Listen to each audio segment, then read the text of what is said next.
Hello again, everybody. Todd Michael Putnam here from D&D Creative Table Designs, bringing you another adventure table idea.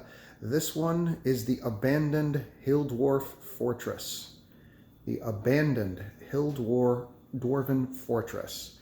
So the idea behind this one is that kind of totally taking it off from Tolkien's obviously the Hobbit adventure there, where everybody had to go together and try and break into the old mountain where the dragon was.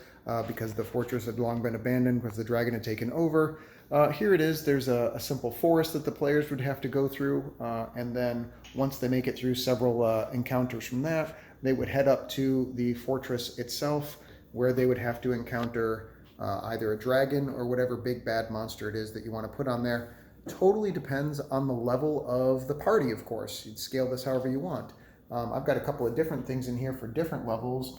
I have, for example, an encounter here with an owlbear and two cubs that she would be fiercely protecting. So if they were a little bit lower level party, that might be something that they would do. Another thing a lower level party might do is there could be orcs that have overrun the fortress, and like the stairway that goes up to the top could of course be covered in orcs or goblins or kobolds that they would have to fight off, and it would be a narrow bridgeway that they'd be fighting across.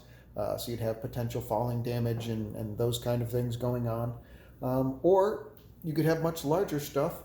I have over here, for example, a mountain giant walking around, and he could just be trudging through the forest and happen across the players and demand tribute or want something from them.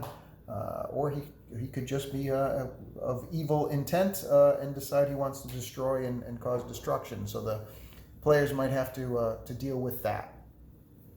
And then once they had done those things, they would come up to the top of the fortress itself.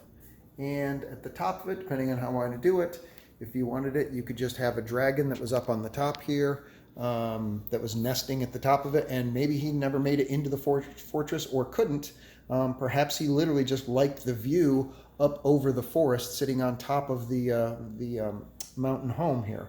So it could be something as simple as that, or he could have the orcs being not hired, but the orcs being enslaved, and they're going into the Dwarf fortress and pulling out whatever gold and goblets and things like that they could find there of value to increase the dragon's horde. Could be something like that. Again, it all depends on the level of the party and where you wanted to take it from there. The way I run adventures like this, a lot of people are like, well, gee, it seems like they'd make it through the forest in 5 minutes flat. What I do is I'll just take a section of the forest, like the section that I've got the camera focused on right now, and I'll say that's separate and apart from where this isn't actually there at the moment, that they're just trudging through the forest itself. And that way you can run several encounters that way before it gets to the main thing.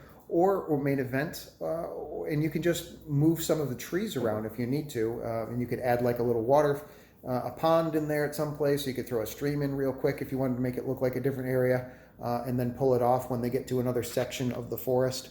Real quick use of scatter terrain, just throwing in and out, will change the area completely and allow you to have a travel area before they get to the main event, which would be, in this case, the fortress.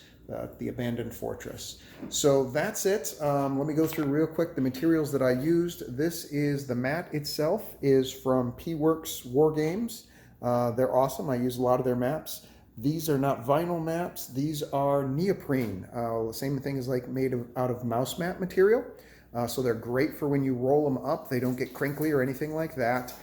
They also don't reflect light where the vinyl mats do. So if you've got sunlight coming in, there isn't a glare that the players have to deal with.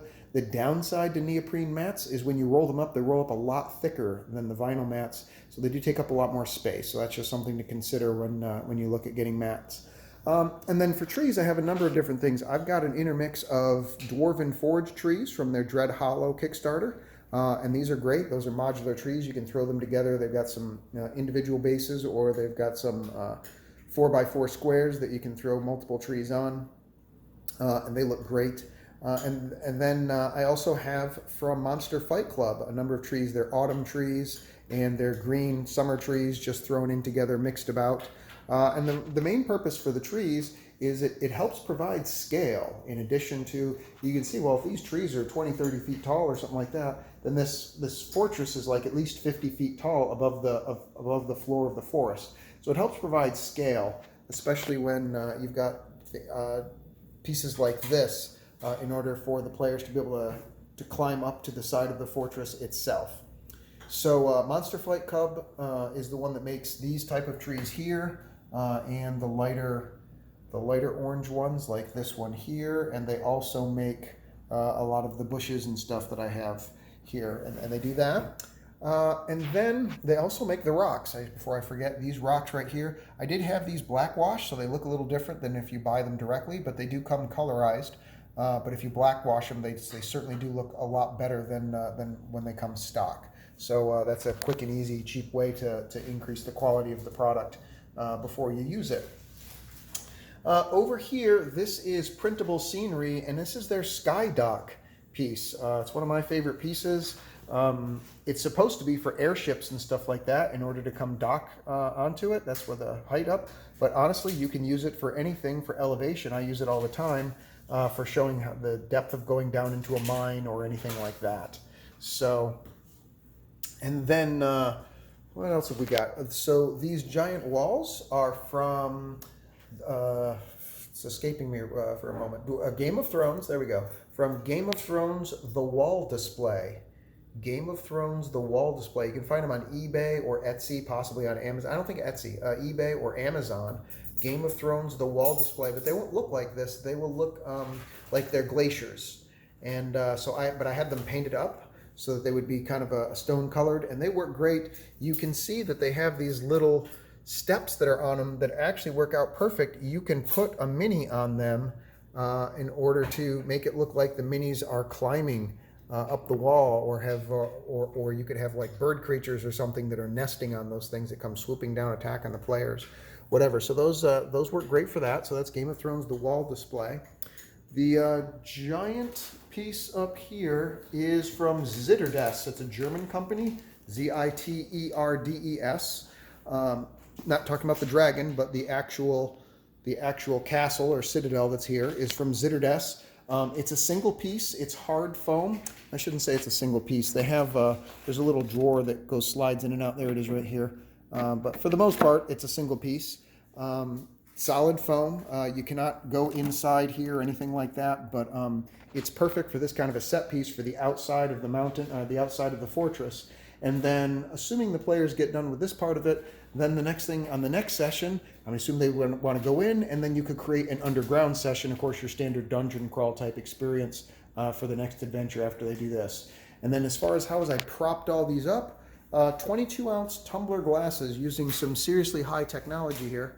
22-ounce tumbler glasses stacked 4 high actually work out to be exactly perfect for the size for holding the Dwarven Forge panel trays or terrain trays. These are solid rock trays, but they have different ones that make it look like they're lava or ice or snow and stuff like that. These happen to be the ones that look like stone, obviously, and they're I think they're like 12 by 12 or something like that is what the size of them. So you can take 4 of them and pop them together on this across there, and that creates your elevated terrain, so it looks like they're sitting on top of a giant mountain.